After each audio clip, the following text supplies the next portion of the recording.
नमस्कार, स्वागत आहे तुमचं माझ्या चॅनलवर. तुम्ही रोज हे चाट मसाला फळं, सॅलडवर किंवा घरी बनवलेल्या थंड पेयांमध्ये चाट मसाला वापरता का? पण मार्केटमध्ये मिळणाऱ्या चाट मसाल्यांमध्ये खूप प्रिझर्वेटिव्ह्ज आणि जास्त मीठ असतं. चला तर, आज मी तुम्हाला दाखवणार आहे घरच्या घरी बनवलेला चाट मसाला, ज्यात आहे आयुर्वेदिक इन्ग्रेडियंट्स, जे फक्त चव वाढवत नाही तर पचनसुद्धा सुधारतात. मग पाहूया मी इन्ग्रेडियंट्स काय काय घेतले ते. 2 मोठे चम्मच जिरा घेतलाय, 2 मोठे चम्मच धने, 1 चम्मच बडीशेप, अर्धा चम्मच ओवा, अर्धा चम्मच काळी मिरी आणि 3 ते 4 लवंग. हवं तर मी काय काय घेतलेले आहे ते डिस्क्रिप्शनमध्ये लिहून देते. या सर्वांना छान हलकेसे ड्राय रोस्ट करून घ्यायचं. मंद आचेवर छान 3 ते 4 मिनिटांपर्यंत असं ड्राय रोस्ट करून घ्यायचं आहे. 3 ते 4 मिनिट असं भाजलं ना तर त्याचा छान सुगंध सुटतो. मग गॅस बंद करायचा आणि थोडा वेळ थंड होऊ द्यायचं. आयुर्वेदानुसार काही मसाले आपल्या शरीरासाठी खूप फायदेशीर आहेत. जसं ह्यामध्ये जे आपण टाकलेले आहेत ते जिरे, धने, काळी मिरी, हे मसाले अग्नी वाढवते.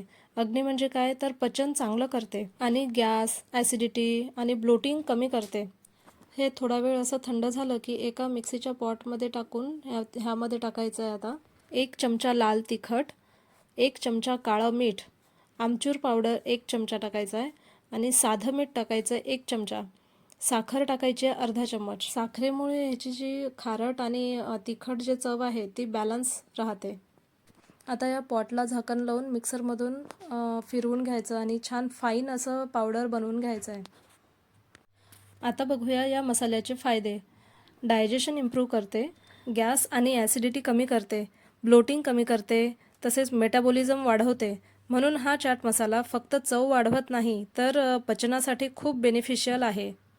हा चाट मसाला तुम्ही खूप गोष्टींवर वापरू शकता, जसं फळांवर, सॅलेडवर, दही किंवा दहीचा जेव्हा आपण उन्हाळ्यामध्ये रायता बनवतो त्यावर, स्प्राउट्सवर, पाणीपुरीचं जी पाणी असते त्यावर, भेळवर, तसेच दहीवड्यांवर, अशा खूप पदार्थांवर आणि फळांवर आणि उन्हाळ्यामध्ये जे आपण थंड पेय बनवतो त्यावर हा चाट मसाला फक्त 1 पिंच घातला की टेस्ट इन्स्टंट एन्हान्स होतो.